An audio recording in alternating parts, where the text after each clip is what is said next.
Hey everyone, and welcome back to Talk Tickers. Usually we're all about earnings calls here, but today we're switching gears a bit. Yeah, definitely. We're diving into some breaking news out of Washington, D.C. Buckle up, everyone, because things are getting kind of crazy over there. It's a big deal, for sure. Yeah, for sure. We're talking about a potential government shutdown, folks. A Trump-backed deal to avoid it just failed its first vote in the House. Yep, first vote. And that's sending shockwaves everywhere. So before we get into all the drama, can you quickly explain what a government shutdown actually means?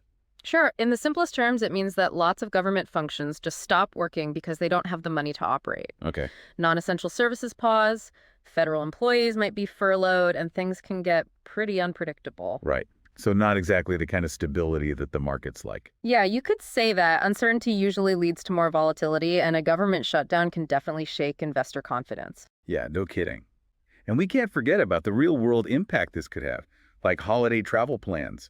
Nobody wants to be stuck at the airport because TSA agents aren't getting paid. Right. Definitely not. That's just one example. Border Patrol national parks, even passport processing could all be affected.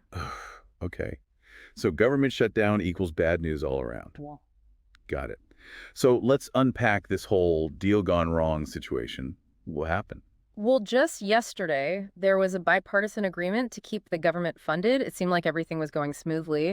Then President-elect Trump and Elon Musk got involved, and things took a sharp turn. Oh, yeah, the Musk factor. He's become a walking market mover these days. Yeah. But now he's getting into politics, too. That's a whole new level of influence. Yeah. What exactly happened? Well, Musk, who's going to have a big role in the Trump administration, went on social media and totally slammed the bipartisan deal. He did? Called it bloated and wasteful. Oh, wow. And then Trump quickly backed him up. And honestly, when those two agree on something, people tend to listen. Yeah, that's true. So basically, they threw a wrench in the whole thing. Yeah. And now we're on the edge of a shutdown. It feels like a reality show. But unfortunately, the consequences are very real. Speaking of consequences, who are the main players in this whole political drama?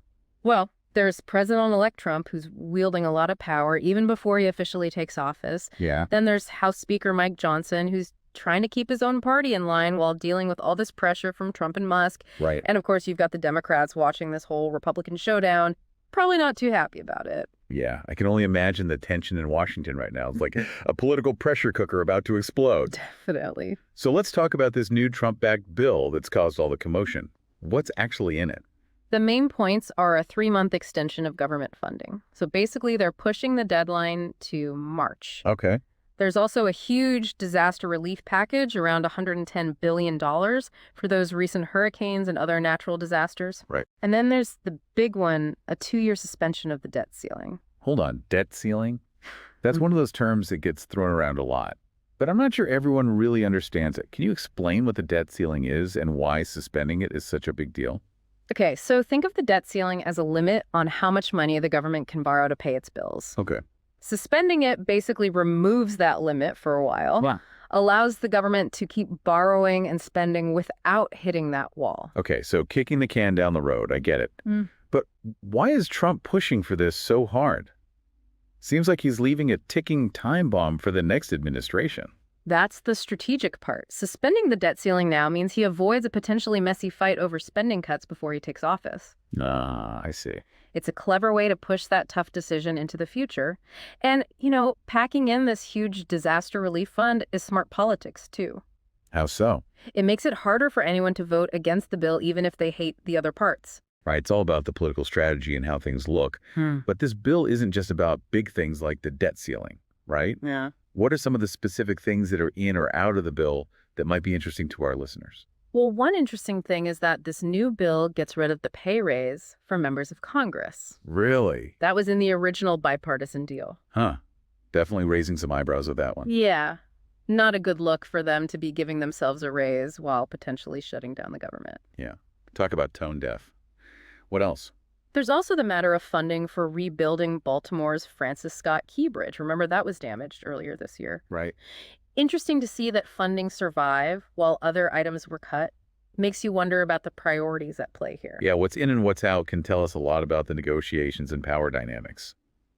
Speaking of power dynamics, we can't forget about the Vigorama Swami. What role is he playing in all this? He's going to be a major player in the Trump administration, definitely. He's joining as co-leader of the new Department of Government Efficiency. They're calling it DOGE. Political GE. That's Yeah. interesting. It's fascinating to see how Musk and Ramaswamy, both from the tech world, are now directly shaping politics. It is, for sure. Talk about a plot twist. From Silicon Valley to the halls of power. Who would have predicted that? But let's get back to this shutdown crisis. What are the chances this actually happens? And how bad could it get? Well, the deadline to avoid a shutdown is Friday at midnight. So the clock is ticking. Yeah. House Speaker Johnson says they'll try to find another solution, but it's unclear what that might look like. Plus, the Senate, where the Democrats have the majority, isn't exactly thrilled with this Trump-back deal. Right. So we could be in for another round of political brinkmanship. So more uncertainty and drama. Great. Just what the market needs.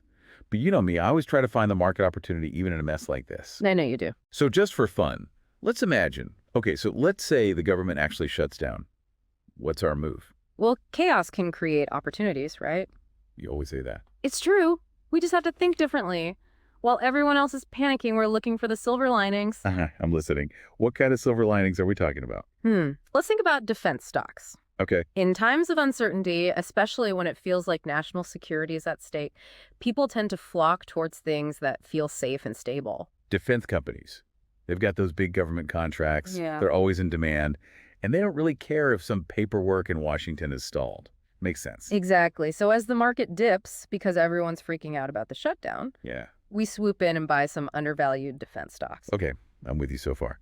But which companies specifically? Give me some tickers. All right, let's go with a classic combo. Lockheed Martin, LMT, Northrop Grumman, NOC, and Raytheon Technologies, RTX. Solid companies for sure. Yeah, solid and dependable. They should weather this storm better than most. A good foundation. But we can't just stop there, right? This is talk tickers. We got to spice things up a bit. You know me too well. To really boost those potential returns, we're going to add a little options magic. Ooh, I like where this is going. We're talking call options on those tickers, expiring a few months out, just after we expect the shutdown dust to settle. So we're betting on a rebound and using options to maximize those gains. Risky, but potentially very rewarding. I like it. But before our listeners run out and buy call options on every defense company out there, we need to be responsible here. Absolutely. This is not financial advice. Right. This is all hypothetical for entertainment purposes only. Seriously, folks. Do your own research. Talk to a financial advisor. And never invest money you can't afford to lose, especially in a crazy situation like this. Couldn't agree more. But let's play with our hypothetical scenario a bit longer.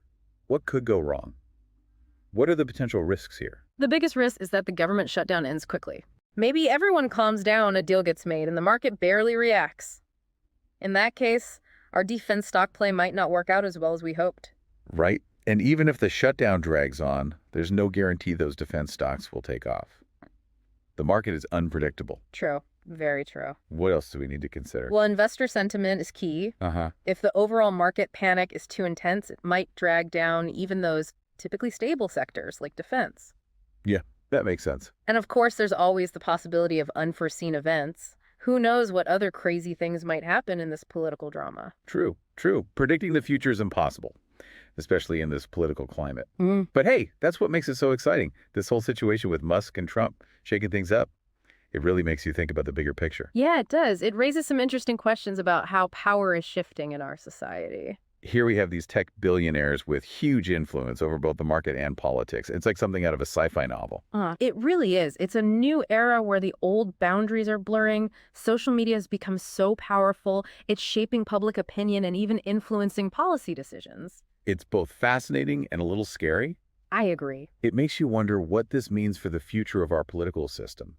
Are we heading towards a world where tech leaders and social media stars have more power than elected officials? It's a thought-provoking question. The foundations of our democracy are built on the idea of representative government, where elected officials answer to the people. But what happens when that accountability is weakened by outside forces with their own agendas? It's like we're seeing a clash between the old and the new traditional institutions versus this new wave of digital influence. And the outcome is uncertain. Exactly. And it's not just limited to politics. Look at the impact social media has on financial markets. Yeah. A single tweet from Musk can send Tesla stocks soaring or plummeting.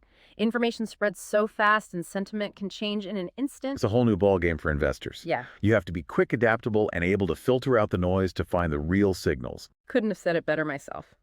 It's not enough to just analyze financial reports and economic indicators anymore. You have to be aware of what's happening on social media, the trending topics, the influencers who are shaping the narrative. It's like you need a degree in memes to understand the market these days. Right. But jokes aside, this volatility and uncertainty can be a real pain, especially for those of us who aren't glued to the financial news all day. Very true. Even if you're not actively trading, a government shutdown can still impact your life in many ways. Let's talk about that. How does this whole mess affect the average person? The people who might not be obsessed with the stock market, but still rely on those essential government services. Well, think about things like passport processing, visa applications, Social Security benefits, even loans for small businesses. These are all services that could be delayed or disrupted during a shutdown. So it's not just about abstract numbers. There are real people whose lives are affected. Exactly. People who might miss paychecks, businesses that might suffer, families who might struggle to make ends meet. And let's not forget the mental and emotional toll. Uncertainty and instability can create a lot of anxiety and stress. And that can spread and affect entire communities. It's true. It's a good reminder that politics isn't just some abstract game. It has real consequences that impact real lives. It's a good reminder that while we love digging into market trends and trading strategies here on Talk Tickers, we can't forget about the human side of things. Definitely. You know, these political decisions have real consequences, and sometimes it feels like the folks in Washington forget that. It's true. And speaking of consequences, let's not forget about the potential impact on holiday travel. We're just a few days away from Christmas, and millions of people are planning trips. Right. Could this shutdown really mess up their plans? It's definitely a concern. If essential workers like TSA agents and Border Patrol officers aren't getting paid, Uh-oh. it could cause big disruptions at airports and border crossings. Oh, man, I can already see the holiday travel nightmare. Yeah. Delayed flights, long lines, frustrated travelers. Not exactly the holiday cheer we're all hoping for. Definitely not. And there could also be delays in passport processing and other travel services. It's a recipe for stress and uncertainty, especially during a time when people are supposed to be relaxing and enjoying time with family and friends. Oh, yeah. So for anyone planning to travel during the holidays, it might be a good idea to have a backup plan just in case things go wrong. Good advice. Flexibility is key. But let's get back to our favorite topic, the market. We've talked about defense stocks as a potential play during a shutdown. Right. But what about other sectors? Any other opportunities that stand out to you? Well, it's always tough to predict exactly how the market will react to things like this. True. But if we think about sectors that might benefit from a longer shutdown, media companies could be interesting to watch. Oh, that's a good one. I hadn't thought of that. Yeah. Why media specifically? Well, think about it. A government shutdown is a huge news event. Yeah. Cable news networks, newspapers, online media outlets, they'll all be covering this story nonstop. Yeah, they will. And viewership is likely to go way up. It's a drama that just keeps going. Every new development, every political attack, it's all fuel for the news cycle. Exactly. And as more people tune in, advertising revenue and subscription numbers go up, media companies could see a real boost from all the attention. So we're talking about potential gains for media giants, Yeah. like Fox Corporation, FOXA, and Comcast CMCSA, which owns MSNBC. Yeah, those are two prime examples. Makes sense. Fox News, with its more conservative audience, might see more viewers as they cover the shutdown from a certain angle. Right. And then you have MSNBC, which caters to a more liberal audience. They might be drawn to their coverage, too. So we're playing both sides of the political spectrum, basically hedging our bets on the media's ability to capitalize on this polarization. I love it. But of course, this is all hypothetical, right? Absolutely. Just a thought experiment, not financial advice. Do your own research and make your own decisions. Always good advice. But let's have some fun with this scenario for a minute. If we were to actually play this media stock angle, how would we approach it?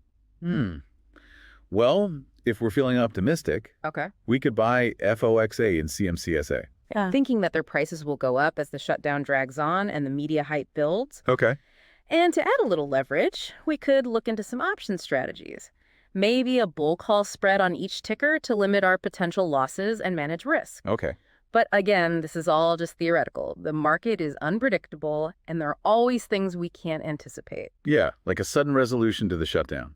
Or maybe some other big event happens and steals the media spotlight. Investing always has risks, and this situation is no different. That's for sure. It's a reminder that we need to be careful to do our homework and never invest more than we can afford to lose. Absolutely. But hey, even if our hypothetical media stock play doesn't work out, Huh. At least we've had some fun exploring the possibilities and thinking critically about the market. I agree. That's what it's all about, staying informed, asking questions, and challenging ourselves to think outside the box. Well said. And on that note, I think it's time for us to wrap up this deep dive into the government shutdown saga. It's been a wild ride with political drama, market swings, and even some speculative trading thrown in. It has been. It's always a fascinating conversation. Yeah, it is. I really appreciate how you break down these complex topics and make them understandable for our listeners. Well, that's what we aim for here at Talk Tickers. We want to make sure our listeners have the knowledge and insights they need to navigate this crazy world, whether it's an earnings call, a market trend, or even a government shutdown. For sure. So until next time, stay informed, stay curious, and as always, happy investing.